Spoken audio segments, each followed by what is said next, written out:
hard-hitting, mobile, protected war machine. The chariot was used in one form or another by many tribes and armies for over 3,000 years. While British tribesmen fought from a spiked, two-wheeled war cart, which gave them a heavy battle advantage over their enemies. From Africa, shortly before the time of Christ, came one of the strangest war machines of all time, the four-footed tank of Hannibal's army, the armored elephant. Carrying groups of archers and spear throwers, these formidable beasts terrorized Roman infantry and spearheaded a drive which carried the Carthaginian armies over the Alps and deep into Europe, laying waste large territories of the Roman Republic. With the widespread use of the short sword and the lance, personal armor was developed to a fine art during the 1,000 years following the fall of Rome. The horse became important to the conduct of war in the Middle Ages. An armored combat power was represented for several centuries by the armored-clad knight on his heavily plated steed. Only with the construction of fortified castles and the consequent need for firepower strong enough to breach the walls were any advances in armored combat power made. It was then that the inventive mind of the military ordnance designer applied principles still in wide use today. Mobile but clumsy battering rams, weapons capable of hurling 1,000-pound boulders, and primitive flamethrowers could be driven up against a fortress wall and used to pour destruction upon the luckless defenders. Great breaching towers could move a squad or an army of men against a besieged objective. Archers and crossbowmen, protected by the wall sides of the towers, delivered storms of arrows over castle battlements. By the year 1400, the widespread use of gunpowder on battlefields called forth many changes in defensive and offensive weapons. But the principles behind armored combat power remained valid, and such odd war machines as the great battle car, bristling with lances and bows, cannon and pikes, made its appearance. The first true ancestor of the tank. It was this first motorized armor in World War I which helped break the bloody stalemate on the battlefields of France. The British were the first to develop and introduce the modern armored vehicle to warfare. Winston Churchill, then a minor government official, requested in a letter to Premier Asquith that the British Army build a number of steam tractors with small armored shelters. These vehicles, said Churchill, could carry machine guns, cross trenches, and flattened barbed wire entanglements designed to stop troops on foot.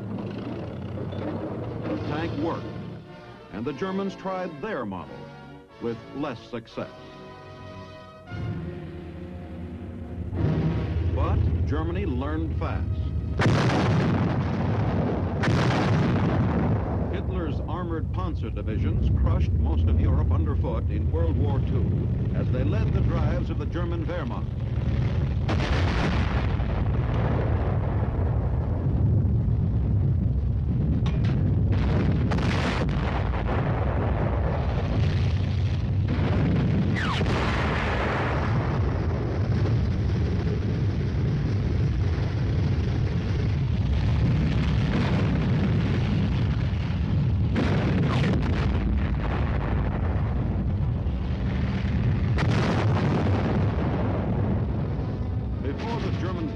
Machinery could be stopped, the Allies had to field armored firepower too.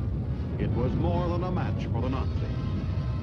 When the tide of war turned and our invasion forces plunged a motorized spearhead deep into the heart of Germany, American armored combat power played a major role in securing an Allied victory.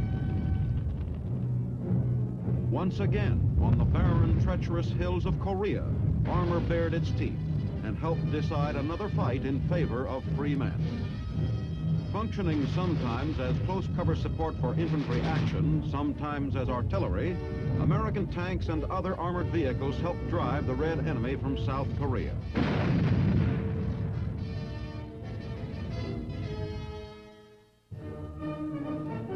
Recently at Fort Knox, Kentucky, armored units from today's dynamic Army flexed their combat muscles in a demonstration which showed precisely what armor is and what it can do. With its capacity for movement, massive firepower, and built-in protection, the shock action of a modern armor team, backstopped by strong supporting weapons, is a guarantee to quick destructive contact with an enemy.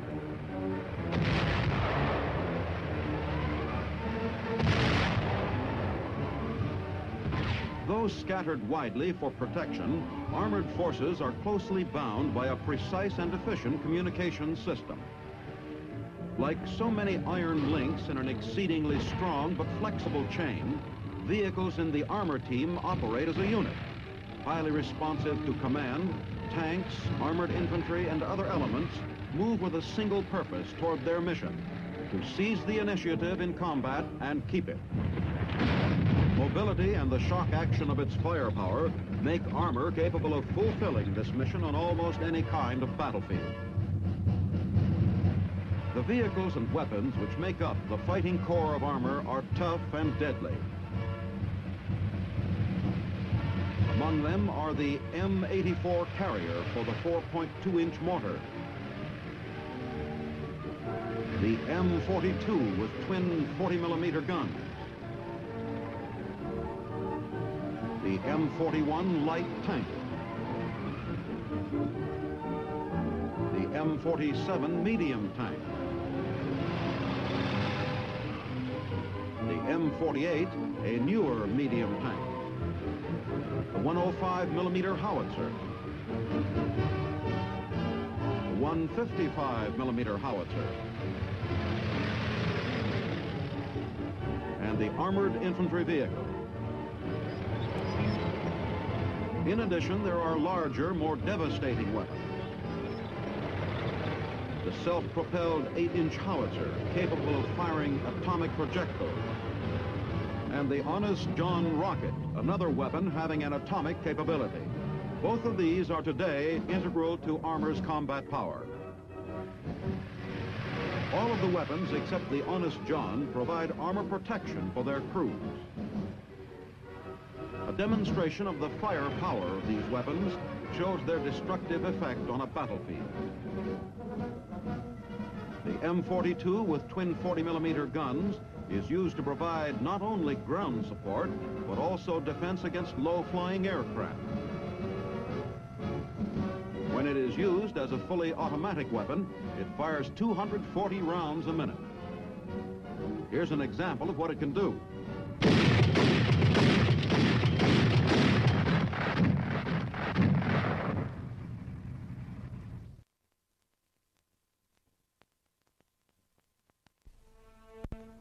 The M41 tank is the reconnaissance vehicle, the modern-day cavalry steed which darts speedily ahead of the others when needed.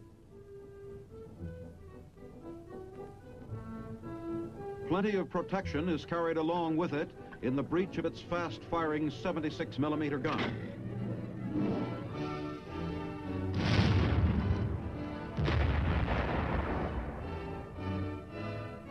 The M47 medium tank is equipped with a heavier gun, a 90-millimeter, whose range is greater.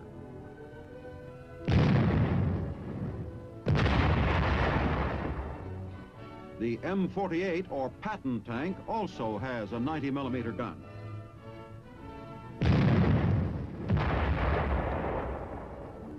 The M52 105-millimeter howitzer provides support from close range for the armor team. Usually, it is used for indirect or unobserved fire. Here, however, can be seen its direct fire capability.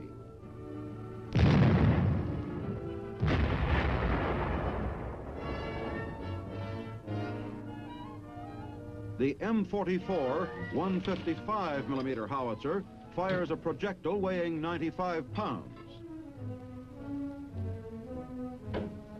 This weapon also provides close fire support for the armor team. It, too, usually employs indirect fire, but its direct fire demonstrates its force.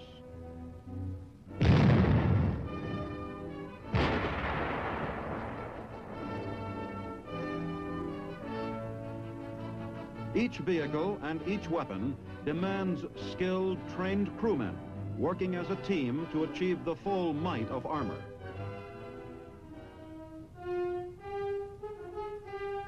The armor team has two basic elements, the tank platoon and the armored infantry platoon. The tank platoon has 5 tanks.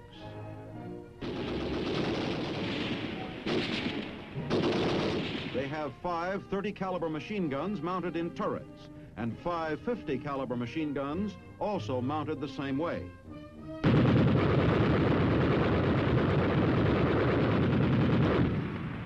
The tank platoon's primary armament consists of 5 high-velocity 90mm guns.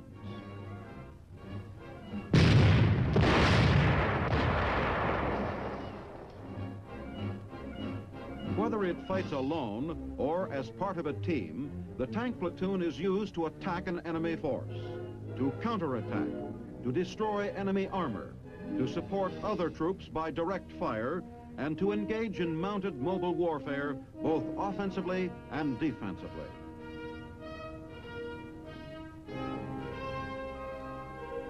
The armored infantry platoon, the other member of the team, gets its mobility from armored vehicles which enable the infantrymen to fight in conjunction with the tanks on the battlefield.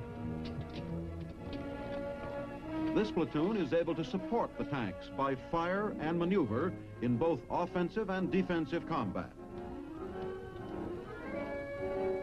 The platoon has 3 rifle squads and a machine gun squad. There are 47 individual weapons and 2 30 caliber machine guns manned by crews.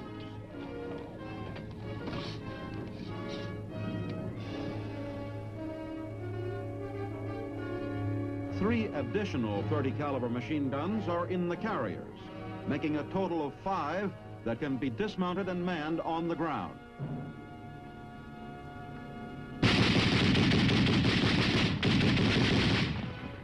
A 50 caliber machine gun is also mounted in each of the vehicles.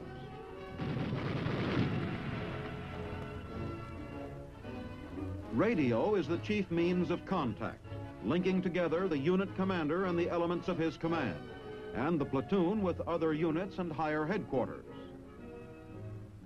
An extensive communications system holds the platoon intact and keeps it operating as a unit.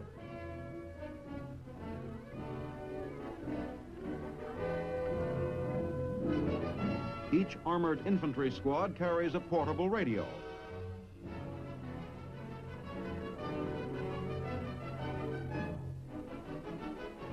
The already devastating firepower of these platoons on the battlefield is supplemented by mortars and artillery.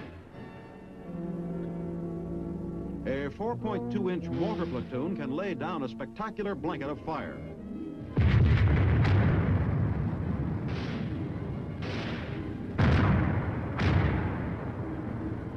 The air bursts fired by a battalion of 105mm howitzers present a lively show. This type of fire is most effective against enemy troops in open fields or in foxholes.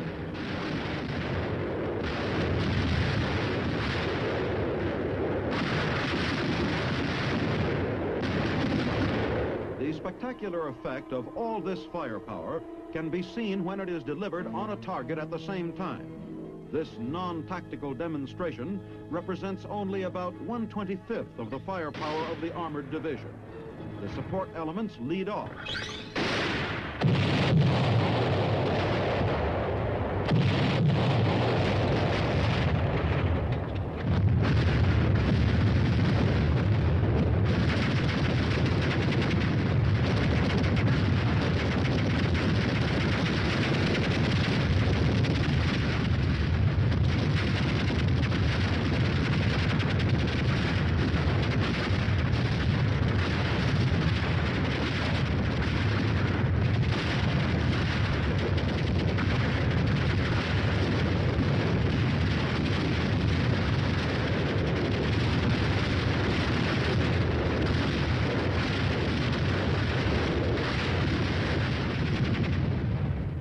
Has the firepower to neutralize any target within range of its guns.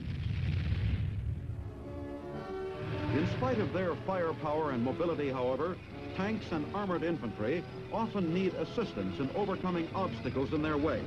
The armored engineers provide this assistance by improving and maintaining fords, constructing fixed spans, and floating bridges. They also clear minefields and other serious impediments in armor's path.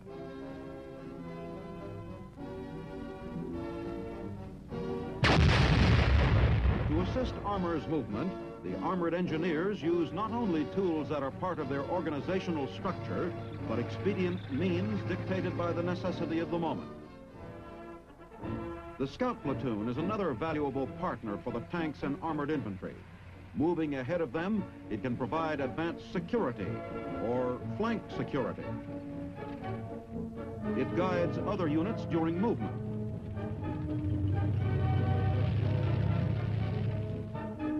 It maintains contact or liaison with adjacent units.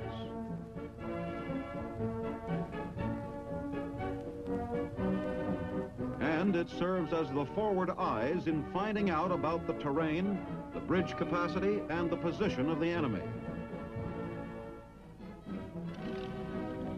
Army aviation is another essential supporting element.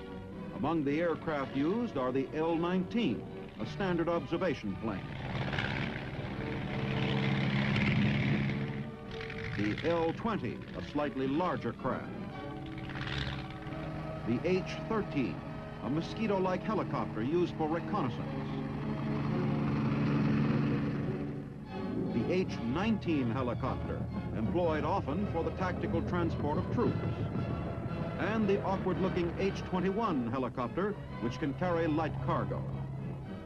Reconnaissance and surveillance of the battlefield, tactical transport of men and equipment are the chief missions of Army aviation.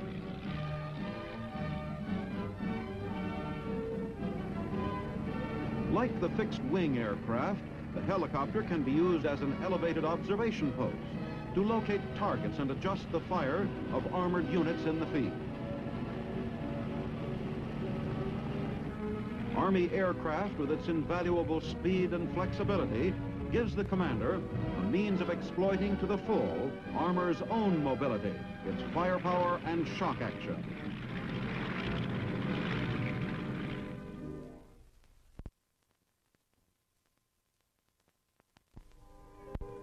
There is yet another support available to armor, and a powerful one. The tactical support given by the Air Force. Fighter bombers can blast a target with a wide variety of bombs, rockets, and napalm. Here is an example of the tactical support the Air Force provides. A forward air controller belongs to the Air Force, but working with armor spots the target from the ground. Back at the base, the fighter bombers take off.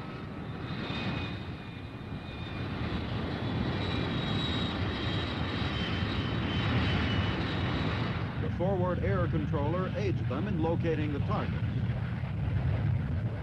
Once they are spotted, the first flight drops general purpose bombs.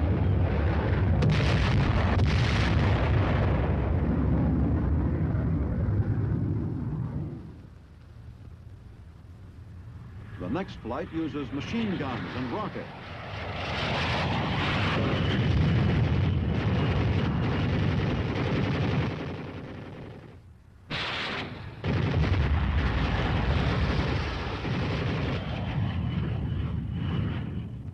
And finally, the dug-in enemy is burned out with napalm.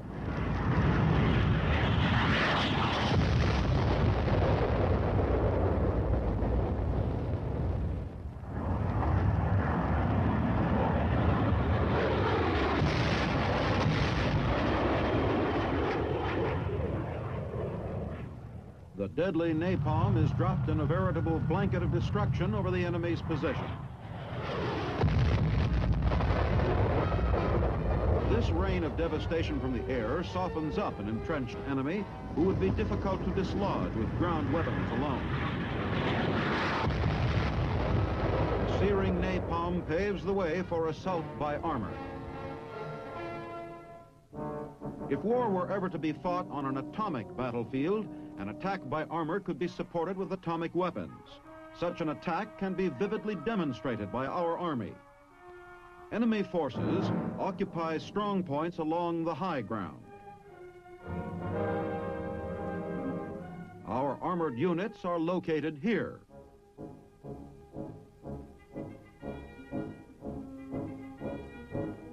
The artillery supporting the attack will fire an atomic cannon with ground zero at this point.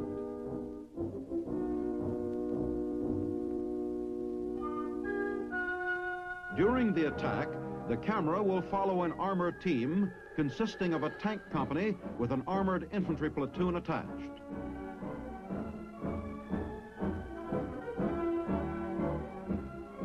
The team will attack along this axis to seize this objective. Here is the position from which the attack will be made and the line of departure.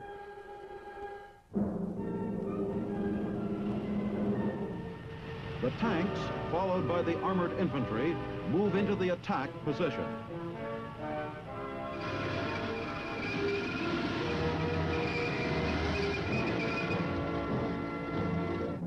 Signal for the assault will be the firing of an atomic burst.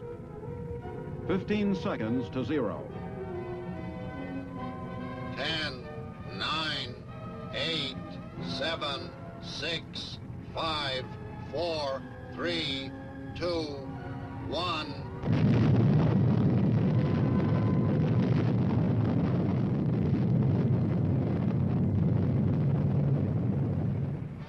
The team moves toward the line of departure.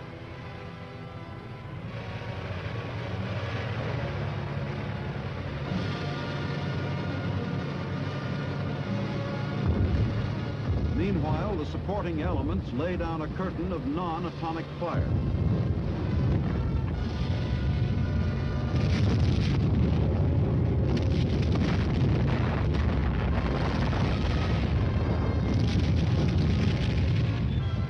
The armor team you are seeing represents only 5% of the combat power of an armored division. Like a deadly tentacle, it moves over the terrain, reaching deep into the heart of the enemy's forces, destroying pockets of resistance which have survived the atomic burst and supporting artillery fire.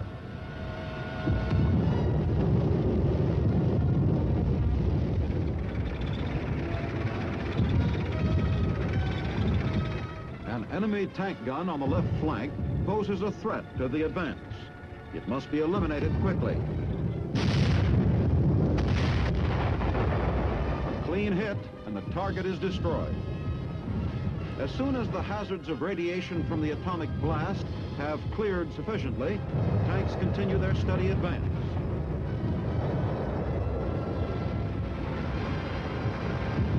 A platoon leader calls for artillery fire on an enemy strong point which stands in his way.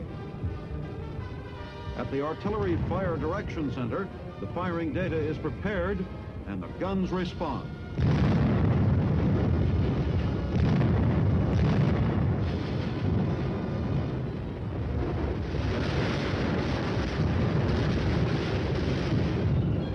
The main obstacle is destroyed by the barrage. Armor can move forward again, but an enemy bunker is spotted, which the tanks are able to eliminate themselves.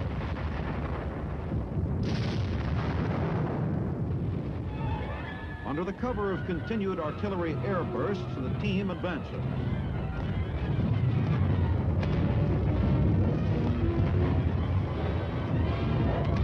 As the team approaches its goal, the armored infantry closes up.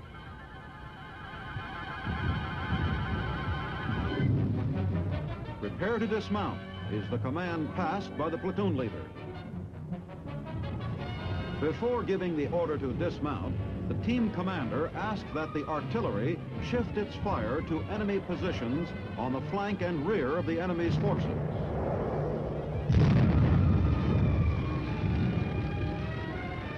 Now, the infantrymen jump quickly from their carriers and press the attack on foot.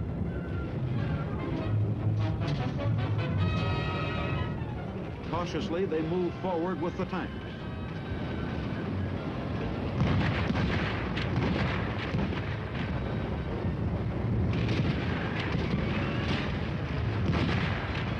top of the objective, the armored team continued, while the infantrymen wipe out whatever enemy resistance still remains. The commander reports a success. Our objective is taken.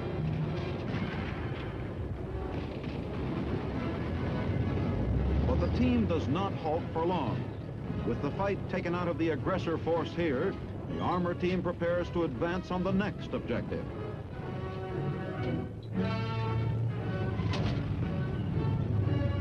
Mobile, rugged, and strong, a rolling mass of destruction, armor churns its inexorable way through the heart of the enemy's defenses, grinding toward the ultimate objective, triumph on the battlefield.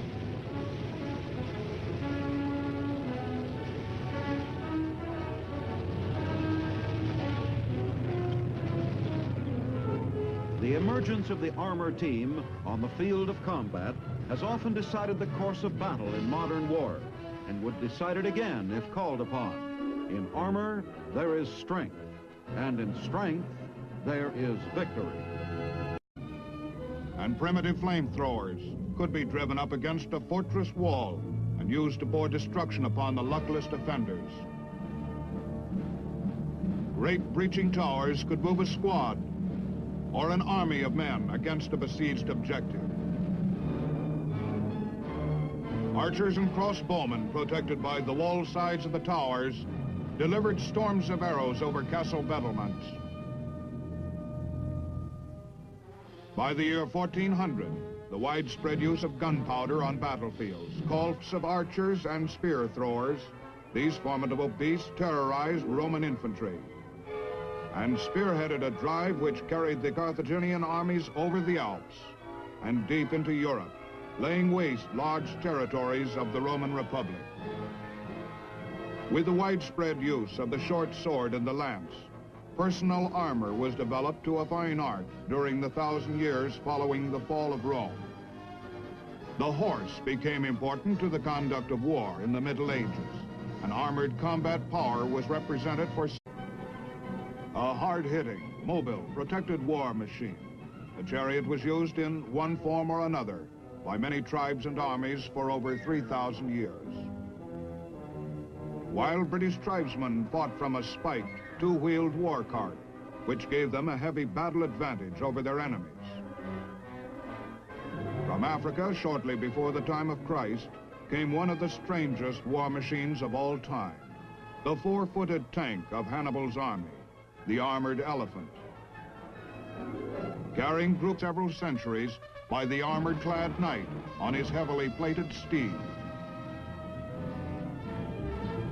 Only with the construction of fortified castles and the consequent need for firepower strong enough to breach the walls were any advances in armored combat power made. It was then that the inventive mind of the military ordnance designer applied principles still in wide use today. Mobile but clumsy battering rams. Weapons capable of hurling 1,000-pound boulders. Forth many changes in defensive and offensive weapons. But the principles behind armored combat power remained valid, and such odd war machines as the great battle car, bristling with lances and bows, cannon and pikes, made its appearance. The first true ancestor of the tank. It was this first motorized armor in World War I which helped break the bloody stalemate on the battlefields of France. The British were the first to develop and introduce the modern armored vehicle to warfare.